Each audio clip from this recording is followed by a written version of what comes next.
Big boss ನೋಡ್ತಾ ಇದ್ದ ಹಾಗೇನೆ ದಿನದಿಂದ ದಿನಕ್ಕೆ ಹೊಸ ಹೊಸ ಕ್ಯೂರಿಯಾಸಿಟಿಗಳು ಹೆಚ್ಚಾಗ್ತಾ ಇದೆ. ಪ್ರೋಗ್ರಾಮ್ ಮೊದಲು ಹೆಂಗೆ ಸಾಕ್ತಾ ಇತ್ತೋ ಗೊತ್ತಿಲ್ಲ. ಈಗಂತೂ ಬರೀ ಕಿರಿಕಿರಿ, ಬರೀ ಜಗಳ, ಇರಿಟೇಷನ್, ಕೂಗಾಟ, ಹೊಡೆದಾಟ, ಬಡದಾಟ, ಇದನ್ನು ಬಿಟ್ಟು ಇನ್ನೇನು ಕಂಟೆಂಟ್ ಅನ್ನೋದಂತೂ ಸಿಗ್ತಾ ಇಲ್ಲ. ಎಲ್ಲ ಸೀಸನ್ಗಳಲ್ಲೂ ಒಂದಷ್ಟು ಕಾಮಿಡಿ ಇರ್ತಿತ್ತು, ಒಂದಷ್ಟು ರೊಮ್ಯಾನ್ಸ್ ಇರ್ತಿತ್ತು, ಒಂದಷ್ಟು ಡ್ಯಾನ್ಸ್ ಇರ್ತಿತ್ತು, ಕೂತಲ್ಲಿ ಹಾಡು ಹೇಳ್ತಾ ಇದ್ರು, ನಿಂತಲ್ಲಿ ಡ್ಯಾನ್ಸ್ ಮಾಡ್ತಾ ಇದ್ರು. ಆದರೆ ಇಲ್ಲ, ಅದ್ಯಾವುದೂ ಇಲ್ಲ. ಜಗಳ ಜಗಳ ಜಗಳ. ಅವ್ರು ಬೈದ್ರು ಅಂತ ಇವ್ರು ಬೈದ್ರು ಅಂತ ಅವರು, ಹೊಡೆದಾಟ, ಬಡ್ದಾಟ, ಗಲಾಟೆ, ಒಬ್ರನ್ನ ಕಂಡ್ರೆ ಒಬ್ರಿಗಾಗಲ್ಲ, ಒಂದು ಗ್ರೂಪಲ್ಲಿ ಇದ್ದವ್ರಿಗೆ ಇನ್ನೊಂದು ಗ್ರೂಪಿಗೆ ಆಗಲ್ಲ. ಮೊನ್ನೆ ಚೆನ್ನಾಗಿದ್ದವರು ಇವತ್ತು ಹೊಡೆದಾಡ್ಕೊಳ್ತಾ ಇದ್ದಾರೆ. ಸೊ ಈ ಥರದ ಘಟನೆಗಳು ಹೆಚ್ಚಾಗ್ತಾ ಇದೆ. ಅದರಲ್ಲಿ ಉಗ್ರಂ ಮಂಜು ಮತ್ತು ಮೋಕ್ಷಿತ ಮೊದಲಿಗೆ ತುಂಬಾನೇ ಫ್ರೆಂಡ್ಸ್ ಆಗಿದ್ರು, ಗೆಳತಿ ಗೆಳೆಯ ಅಂತೆಲ್ಲ ಕರೆಸ್ಕೊಳ್ತಾ ಇದ್ರು. ಆದರೆ ಅದು ಯಾಕೋ ಗೊತ್ತಿಲ್ಲ, ಇತ್ತೀಚೆಗೆ ಕುಂತ್ರು ಆಗಲ್ಲ, ನಿಂತರೂ ಆಗಲ್ಲ, ಒಬ್ರನ್ನ ಕಂಡ್ರೆ ಒಬ್ರಿಗೆ ಆಗಲ್ಲ, ಒಬ್ರು ಬಾಯ ಬಿಟ್ರಂತೂ ಇನ್ನೊಬ್ರಿಗೆ ಆಗೋದೇ ಇಲ್ಲ, ಜಗಳ ಆಗೇ ಆಗತ್ತೆ. ತೀರಾ ಪರ್ಸ್ನಲ್ ಆಗಿ ತೆಗೆದುಕೊಳ್ತಾರೆ, ಎಲ್ಲವನ್ನೂ ಕೂಡ ತೀರಾ ವೈಯಕ್ತಿಕವಾಗಿ ತೆಗೆದುಕೊಳ್ತಾರೆ. ಇಲ್ಲಿ ಯಾರು ಸರಿ ಯಾರು ತಪ್ಪು ಅನ್ನೋದಕ್ಕಿಂತ ವೀಕ್ಷಕರಿಗಂತೂ ಕಿರಿಕಿರಿ ಆಗ್ತಾ ಇರೋದಂತೂ ಸತ್ಯ.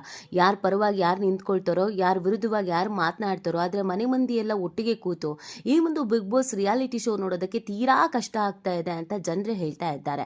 ಹೌದು, ಇದೀಗ ಮೋಕ್ಷಿತಾ ಅವರ ಸಿಟ್ಟು ಯಾವ ರೇಂಜಿಗೆ ಜಾಸ್ತಿ ಆಗಿದೆ ಅಂತಂದ್ರೆ, ಉಗ್ರ ಮಂಜು ಅವ್ರ ತಲೆಗೆ ಬಾಟ್ಲಿ ತಗೊಂಡು ಪೈಡ್ ಅಂತ ಬಿಟ್ಟಿದ್ದಾರೆ. ಹಾಗಿದ್ರೆ ಉಗ್ರ ಮಂಜುಗೆ ಹೊಡೆಯೋದಕ್ಕೆ ಕಾರಣ ಏನೋ, ಅಲ್ಲಿ ಅಂಥದ್ದು ಏನಾಯ್ತು, ಉಗ್ರ ಮಂಜು ಇದನ್ನ ಯಾವ ಥರ ತೆಗೆದುಕೊಂಡ್ರು, ಇದೆಲ್ಲವನ್ನು ಕೂಡ ಹೇಳ್ತಾ ಹೋಗ್ತೀವಿ. ಆದರೆ ಇಲ್ಲಿವರೆಗೂ ನಿಮ್ಮ ಮೆಗಾ ಸುದ್ದಿಯನ್ನು ಸಬ್ಸ್ಕ್ರೈಬ್ ಮಾಡಿಲ್ಲ ಅಂದರೆ ಈಗಲೇ ಸಬ್ಸ್ಕ್ರೈಬ್ ಮಾಡಿ. ಹೆಚ್ಚಿನ ಮಾಹಿತಿಗಾಗಿ ಬೆಲ್ ಐಕಾನ್ ಪ್ರೆಸ್ ಮಾಡೋದನ್ನು ಮರಿಬೇಡಿ. ಎಸ್, ಬಿಗ್ ಬಾಸ್ ಮನೆಯಲ್ಲಿ ನಾಮಿನೇಷನ್ ಬೆಂಕಿ ಹತ್ಕೊಂಡ್ಬಿಟ್ಟಿದೆ. ಈ ಬಾರಿ ವಿಭಿನ್ನವಾಗಿ ನೇರವಾಗಿ ನಾಮಿನೇಷನ್ ಟಾಸ್ಕನ್ನು ನೀಡಲಾಗಿತ್ತು. ಹಾಗಾಗಿ ಎಲ್ಲರೂ ತಮ್ಗೆ ಯಾರು ಇಷ್ಟ ಇಲ್ಲ ಅವ್ರನ್ನ ನಾಮಿನೇಟ್ ಮಾಡಲೇಬೇಕಾಗಿತ್ತು. ಯಾರ ಆಟ ಇಷ್ಟ ಆಗ್ತಾ ಇಲ್ಲ, ಯಾಕೆ ನಾಮಿನೇಟ್ ಮಾಡ್ತಾ ಇದ್ದೀವಿ ಅನ್ನೋದನ್ನು ಹೇಳಬೇಕಾಗಿತ್ತು.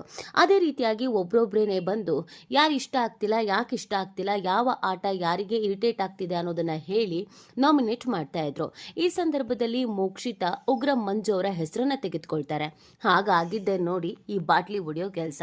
ಹೌದು, ಸ್ಪರ್ಧಿಗಳು ಮನೆಯಿಂದ ಆಚೆ ಕಳಿಸೋಕೆ ಇಷ್ಟಪಡುವ ಸ್ಪರ್ಧಿಗಳ ತಲೆ ಮೇಲೆ ಬಾಟ್ಲಿಯಿಂದ ಹೊಡೆದು ನಾಮಿನೇಟ್ ಮಾಡಬೇಕಾಗಿತ್ತು. ಅಂತೆಯೇ ಅನೇಕರ ಹೆಸರನ್ನ ಹೇಳಿ ಬಾಟ್ಲಿ ತಗೊಂಡು ತಲೆ ಮೇಲೆ ಹೊಡೆದ್ರು. ಹೋಗ್ತಾ ಹೋಗ್ತಾ ಹೋಗ್ತಾ ಬಿಗ್ ಬಾಸ್ ಟಫ್ ಆಗ್ತಾ ಇದೆ. ಉಳ್ಕೊಳ್ಬೇಕು ಅನ್ನುವಂಥ ಬಯಕೆ ಸ್ಪರ್ಧಿಗಳಿಗೆ ಹೆಚ್ಚಾಗ್ತಾ ಇದೆ. ಹಾಗಾಗಿ ಯಾರನ್ನ ಹೊರಗಡೆ ಕಳಿಸ್ತಾರೆ ಅನ್ನೋದು ಗೊತ್ತಿಲ್ಲ. ಕಳೆದ ವಾರವೂ ಎಲಿಮಿನೇಷನ್ ಇಲ್ಲದೆ ಇರೋದ್ರಿಂದ ಈ ವಾರ ಮಾಡು ಇಲ್ಲವೇ ಮಡಿ ಅನ್ನೋ ರೀತಿಯಲ್ಲಿ ಆಗಿತ್ತು. ಸೊ ಹಾಗಾಗಿ ಕೆಲವರ ಹೆಸರನ್ನ ತೆಗೆದುಕೊಂಡ್ರು. ಅಂತೆಯೇ ಭವ್ಯಗೌಡ ಅವರು ಐಶ್ವರ್ಯ ಅವರ ತಲೆಗೆ ಬಾಟ್ಲಿಯನ್ನು ಹೊಡೆದಿದ್ದಾರೆ. ಇನ್ನು ಮೋಕ್ಷಿತಾ ಉಗ್ರಂ ಮಂಜು ತಲೆಗೆ ಬಾಟ್ಲಿಯಿಂದ ಹೊಡೆದಿದ್ದಾರೆ. ಆದರೆ ಎಲ್ಲರೂ ನಾಮಿನೇಟ್ ಮಾಡಿ ಕಾರಣಗಳನ್ನು ಹೇಳಿ ಹೋದಾಗ ಕಿರಿಕಿರಿ ಆಗಿರಲಿಲ್ಲ. ಆದರೆ ಮೋಕ್ಷಿತಾ ಉಗ್ರಂ ಮಂಜು ಅವರ ಹೆಸರನ್ನ ಹೇಳಿ ಬಾಟಲಿಯನ್ನು ಕೈಗೆತ್ಕೊಳ್ಳೋಷ್ಟೊತ್ತಿಗೆ ಕಿರಿಕಿರಿ ಶುರು ಆಗಿದೆ. ಉಗ್ರಂ ಮಂಜು ಇಲ್ನಿಲ್ಲದಂಥ ಪ್ರಶ್ನೆಗಳನ್ನು ಹೇಳಿದ್ದಾರೆ ಅಥವಾ ಕೇಳಿದ್ದಾರೆ. ಆಗ ಮೋಕ್ಷಿತಾಗೆ ಅದನ್ನು ತಡ್ಕೊಳ್ಳೋಕ್ಕಾಗಿಲ್ಲ. ಸರಿಯಾಗಿ ಕೌಂಟರ್ ಕೊಡಬೇಕು ಅನ್ನುವಂಥ ನಿಟ್ಟಿನಲ್ಲಿ ಕೌಂಟರನ್ನು ಕೊಟ್ಟು ಆಮೇಲೆ ತಲೆಗೆ ಬಿಟ್ಟಿದ್ದಾರೆ. ಹೌದು, ಮಂಜು ಹಾಗೂ ಮೋಕ್ಷಿತಾ ಮಧ್ಯ ಟಾಕ್ ಫೈಟ್ ನಡೆದಿದೆ. ಮೋಕ್ಷಿತಾ ನೀವು ಮನೆಯಲ್ಲಿ ಕಾಣಿಸ್ಕೊಂಡಿಲ್ಲ ಅಂತ ಉಗ್ರಂ ಮಂಜು ಅವರಿಗೆ ಕಾರಣ ಹೇಳಿದ್ದಾರೆ. ಈ ಕಾರಣ ಅದ್ಯಾಕೋ ಗೊತ್ತಿಲ್ಲ, ಉಗ್ರಂ ಮಂಜುಗೆ ಇಷ್ಟನೇ ಆಗಿಲ್ಲ. ರೊಚ್ಚಿಗೆದ್ದು ಬಿಡ್ತಾರೆ ಉಗ್ರಂ ಮಂಜು. ನಾಳೆಯಿಂದ ಈ ಮನೆಯಲ್ಲಿ ಹೇಗೆ ಕಾಣಿಸ್ಕೊಳ್ಬೇಕು ಅಂತ ಕೇಳಿದ್ರು. ಜೊತೆಗೆ ನಿಮ್ಮ ಬಳಿ ಇದ್ರ ಬಗ್ಗೆ ಟ್ಯೂಷನ್ ಹೇಳಿಸ್ಕೊಳಕ್ ಬರ್ತೀನಿ ಅಂತಾನೂ ಹೇಳಿದ್ದಾರೆ. ವ್ಯಂಗ್ಯವಾಗಿ ಮಾತನಾಡೋದ್ರಲ್ಲಿ ಉಗ್ರಂ ಮಂಜು ಎತ್ತಿದ ಕೈ ಅನ್ನೋದು ನಿಮಗೆಲ್ಲ ಗೊತ್ತೇ ಇದೆ. ಹಾಗೇನೆ ಛೇಳಿಸುವಂಥ ಕೆಲಸವನ್ನು ಮೋಕ್ಷಿತಾಗೆ ಮಾಡಿದ್ದಾರೆ. ಆಗ ಮೋಕ್ಷಿತಾಗೂ ಕೂಡ ಸಿಟ್ಟು ಬಂದ್ಬಿಟ್ಟಿದೆ. ನಿಮಗೆ ನಾನು ಕಾಣಿಸಿಕೊಳ್ಳೋಕೆ ಏನಾದರೂ ತಂದ್ಕೊಡ್ಬೇಕಾ ಹೇಳಿ ಮೇಡಮ್, ತಂದ್ಕೊಡ್ತೀನಿ ಅಂತ ಉಗ್ರಂ ಮಂಜು ಕೇಳಿದ್ದಾರೆ. ಆಗ ಮೋಕ್ಷಿತಾ ಆಕ್ರೋಶ ಮುಗಿಲೆತ್ತರಕ್ಕೆ ಜಿಗಿದು ಬಿಟ್ಟಿದೆ. ಕೆರಳಿದ ಮೋಕ್ಷಿತಾ, ನೀವು ಮನೆಯಲ್ಲಿ ಕಾಣಿಸ್ಕೊಳ್ಳೋದು ಒಬ್ಬರಿಗೆ ತೆಗೆದುಕೊಂಡು ಹೋಗಿ ಕೊಟ್ಟಾಗ್ಲೇನಾ ಅಂತ ಪ್ರಶ್ನೆ ಮಾಡ್ತಾರೆ. ನೀವು ಯಾರು ನನಗೆ ವಾಯ್ಸ್ ರೇಸ್ ಮಾಡೋಕೆ ಅಂತ ಆವಾಜ್ ಹಾಕಿದ್ದಾರೆ. ಕ್ಷುಲ್ಲಕ ಕಾರಣಗಳಿಗೆ ನಾನು ನಾಮಿನೇಟ್ ಆಗಲ್ಲ ಅಂತ ಉಗ್ರಂ ಮಂಜು ಹೇಳಿದ್ದಾರೆ. ನಿಮ್ಮನ್ನು ನಾಮಿನೇಟ್ ಮಾಡೋದು ನನ್ನ ಇಷ್ಟ, ನನ್ನ ನಿರ್ಧಾರ ಅಂತ ಬಾಟ್ಲಿಯಿಂದ ತೆಗೆದುಕೊಂಡು ತಲೆಗೆ ಸ್ವಲ್ಪ ಜೋರಾಗಿ ಪೈಡ್ ಅಂತ ಬಿಟ್ಟಿದ್ದಾರೆ. ಅದಾದಮೇಲೆ ಉಗ್ರಂ ಮಂಜು ಅಯ್ಯೋ ಅನ್ನೋ ಥರ ರಿಯಾಕ್ಷನ್ಸನ್ನು ಕೊಟ್ಟಿದ್ದಾರೆ. ಮೋಕ್ಷಿತಾ ಅದನ್ನು ಅಲ್ಲಿಗೆ ಬಿಡಲಿಲ್ಲ.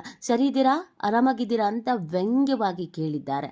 ಸೊ ಅಲ್ಲಿದ್ದಂಥ ಇನ್ನುಳಿದಂಥ ಎಲ್ಲ ಸ್ಪರ್ಧಿಗಳು ಮುಖ ನೋಡಿಕೊಂಡು ನಗಾಡಿದ್ದಾರೆ. ಇವರಿಬ್ಬರ ಈ ಕೋಳಿ ಜಗಳ ಈ ಹಿಂದೆಯಿಂದಲೂ ಕೂಡ ನಡೀತಾನೆ ಇದೆ. ಅದು ಕೆಲವರಿಗೆ ಇರಿಟೇಷನ್ ಆಗ್ತಾ ಇರೋದು ಹೌದು. ರಜತು, ವಿಕ್ರಮ್, ಭವ್ಯ ಇವರೆಲ್ಲರೂ ಒಬ್ರು ಮುಖ ಒಬ್ರು ನೋಡಿಕೊಂಡು ನಗಾಡೋದಕ್ಕೆ ಶುರು ಮಾಡಿದ್ದಾರೆ.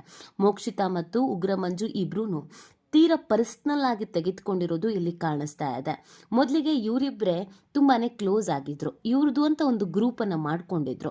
ಆದರೆ ಅದು ಯಾಕೋ ಗೊತ್ತಿಲ್ಲ, ಬರ್ತಾ ಬರ್ತಾ ಬರ್ತಾ ಉಗ್ರ ಮಂಜು ಮಾಡೋದೆಲ್ಲಾನು ಮೋಕ್ಷಿತಂಗೆ ಇಷ್ಟನೇ ಆಗ್ತಾ ಇಲ್ಲ. ಇನ್ನು ಮೋಕ್ಷಿತ ಮಾಡೋದೆಲ್ಲ ಉಗ್ರ ಮಂಜುಗೆ ಇಷ್ಟನೇ ಆಗ್ತಾ ಇಲ್ಲ.